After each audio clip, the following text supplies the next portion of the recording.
Welcome to Bed Crime Stories podcast. I'm your host, T. Hello, bed crimers. Hope you guys are having a great weekend.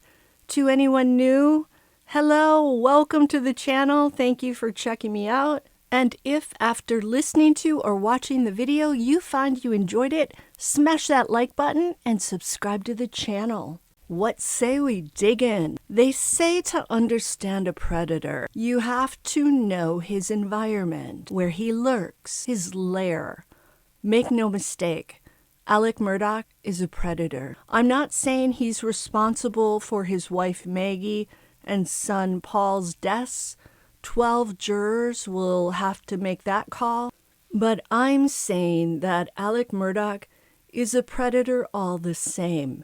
And I say that in terms of him stealing money from his clients and his family's law firm.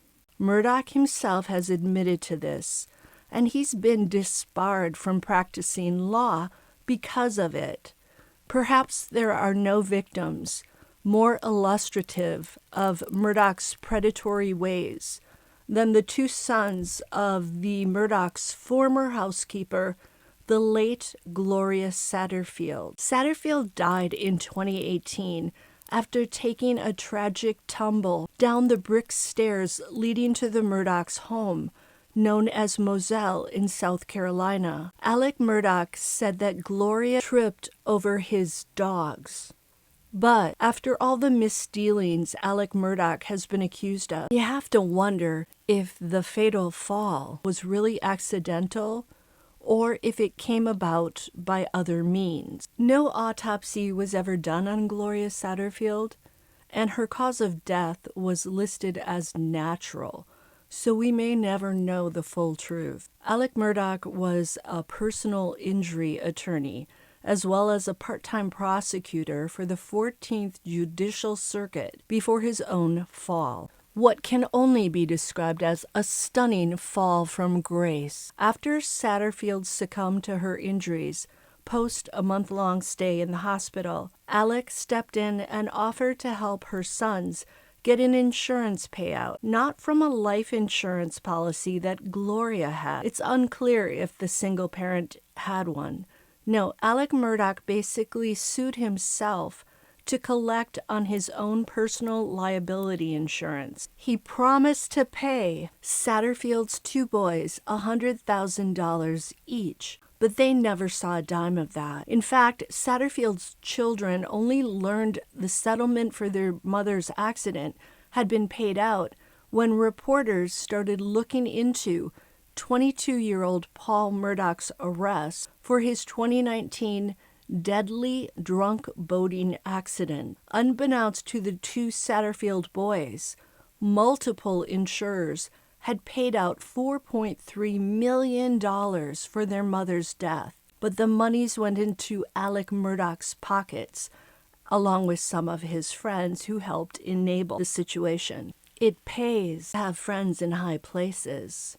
The boys trusted Alec as a family friend of their mother's, so they never even suspected anything was amiss until the reporters announced the settlement on TV. Alec Murdaugh, after being confronted by lawyers working on behalf of the boys, admitted to stealing the funds. And the Satterfield boys were just one of Murdaugh's clients that he stole from. So yes, Alec Murdaugh is a predator. Now, let's get to his lair. His crib, where he parked his loafers, and his crisp white lawyer shirts at the end of the day. That would be Moselle. Moselle was the Murdaugh family's massive 1,772-acre hunting farm in Islandton, South Carolina. After Margaret and Paul Murdaugh died, the property was put on the market in 2022 for $3.9 million. In fact, it was listed less than 5 months after Alec allegedly hired a guy to do him in on the side of a rural road so that he could leave his eldest son, Buster, $10 million in life insurance monies. All of that went to pot when Murdaugh walked away with a mere abrasion wound. He was subsequently arrested for the foiled plot. Dozens and dozens of other charges would follow, including those for Margaret and Paul. Today, Moselle remains listed with the Crosby Land Company, although it is now said to be under contract.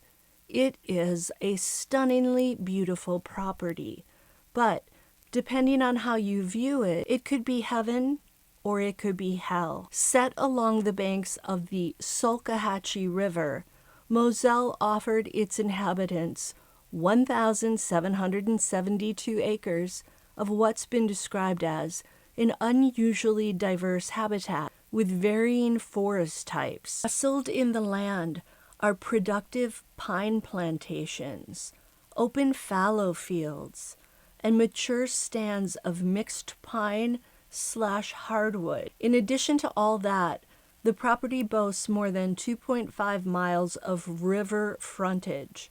There you can freshwater fish, and you can also kayak. I want a kayak, but this place wasn't designed for tree hugging. Don't let its tree-lined driveway and cozy front porch, replete with rocking chairs and quaintly shuttered windows, fool you. Moselle was and remains, above all, a hunting lodge, a place designed for killing. Not people, mind you, but rather animals, including the wild hogs, deer, turkey, and waterfowl that naturally roam all those acres. The Murdaughs also had 2 man-made waterfowl impoundments created that they flooded and planted with corn to attract wintering waterfowl. There was also a 20-acre dove field, complete with dead wire and perimeter fencing to minimize crop damage. Moselle was also the perfect place to carry out a crime like the one that whisked Margaret and Paul Murdaugh to the other side. Miles away from neighbors and the big city, Moselle had no need for ring cameras and no need for silencers either. Think about it. No surveillance camera would catch sight of the crime going down. No passing neighbors would accidentally spot the crime, nor would they hear the sound of gunshots. But even if they did, that was normal. That was an expected sound at Moselle. Paul and his buddy Will Loving spent many an hour hunting there. We heard all about it when Loving testified in court last week, and Alec Murdaugh told the police how much his son Paul loved Moselle and how much of a man's man Paul was. He clearly loved hunting there, which makes it all the more disturbing and upsetting that he ended up being hunted prey there himself on June 7th, 2021, when shots were blasted smack in his direction. But the Murdaughs didn't just hunt at Moselle. They also slept there when they were still an intact family of 4. The property's custom 5,275 square foot home, which was built in 2011, features 4 bedrooms. 1, I'm assuming, for Margaret and Alec in happier times. 1 for Paul Murdaugh before, well, you know. 1 for Paul's older brother Buster, and another perhaps for the odd guest. There are also 3.5 bathrooms, but the pièce de résistance, at least if you're a hunter like Alec and Paul, is the gun room, replete with a wide built-in gun rack. There the Murdaughs stored and displayed their vast array of rifles. There was a rifle for every season, every hunting season, as well as a pool table, sturdy leather recliners for each hunter to relax in. Looking at photos of this room, you can practically smell the testosterone. There was also a 1,140 square foot guest cottage or caretaker's house. And don't forget the following: an equipment shed with 3 open bays and 1 enclosed bay, the enclosed workshop, the equipment washdown station. Washdown station? Could this be where a predator could wash himself off? post-hunting, post maybe a crime. Certainly sounds like a convenient place to do the deed. No one could find a blood spatter there outside, right? At least I don't think so. There's also an enclosed washing station equipped with 2 walk-in coolers where the Murdaughs were known to store cold beer. And as any of the young men who hunted with Paul Murdaugh can tell you, it didn't matter if you were underage. You could still go in there and grab a beer. In fact, the Murdaughs' well-known willingness to let their son Paul and his friends drink beer was one of the reasons Mallory Beach's family decided to sue both Margaret and Alec after Mallory died, when the intoxicated Paul drove the family's boat into a bridge piling. His alter ego, Timmy, a person his friends said came out Paul was intoxicated, was in full force on the night of the boat crash. It could be argued that Alec may have felt that if Paul was no longer living, the lawsuits and the monies in damages that would perhaps have been awarded to Mallory's family and the other boat crash victims may have disappeared. Maybe not. Pure speculation, by the way. Moselle also boasted a fully stocked fish pond, a rifle shooting range, and there were also the 12-run dog kennels, the area where Paul and Margaret lost their lives. Prior to her death, Margaret was said to love to either walk or ride her bike down there to spend time with the dogs. Margaret was a real dog lover. Alec was said to only keep the dogs for hunting. There was also a separate driveway onto the property that went past the dog kennels. This whole property has to be the greatest man cave that ever was. It makes you wonder if Alec Murdaugh could have purchased Moselle if he hadn't been taking money awarded to his clients. Is that how he was able to create this spectacular hunting Disneyland of sorts? Maybe that's why the matriarch, Margaret, preferred the family's Edisto beach cottage. In fact, that's where Margaret was on June 7th, prior to Alec asking her to come to Moselle so that she could accompany him to visit his father, who was in the hospital. Never mind that Alec left Moselle at 9:06 p.m. to make the 18-minute drive to his parents' house in Varnville without Margaret that night, and he never even went to the hospital to see his father. Note that Alec drove out of Moselle by the main drive that leads to the house. There's that other drive that would have taken him right past the dog kennels. The 18-minute drive to see his mother would have gotten him to her house at around 9:30 p.m.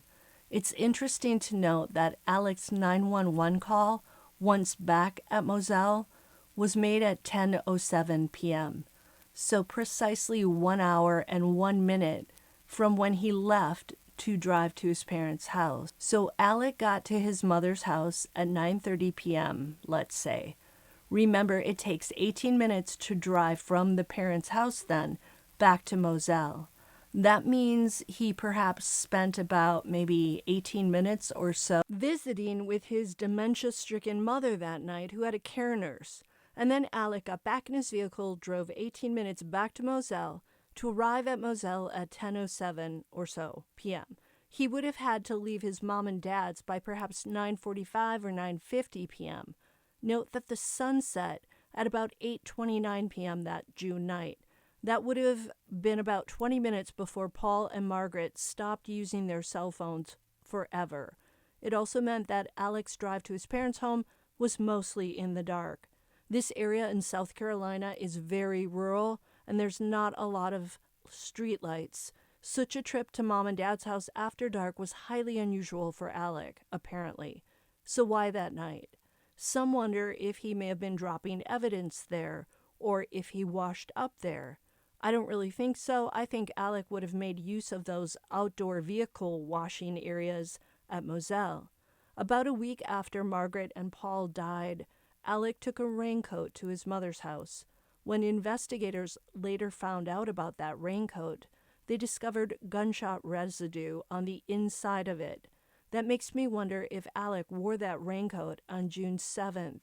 If he is found guilty, does it mean he donned a raincoat when he raced the objects at Paul and Margaret? Could that account for him being somewhat spatter-free? Note that there was also gunshot residue found in his vehicle on the seatbelt. Until the next time on Bed Crime Stories, do me a favor, smash that like button, subscribe to my channel, leave me a comment, consider a membership, and I'll see you next time.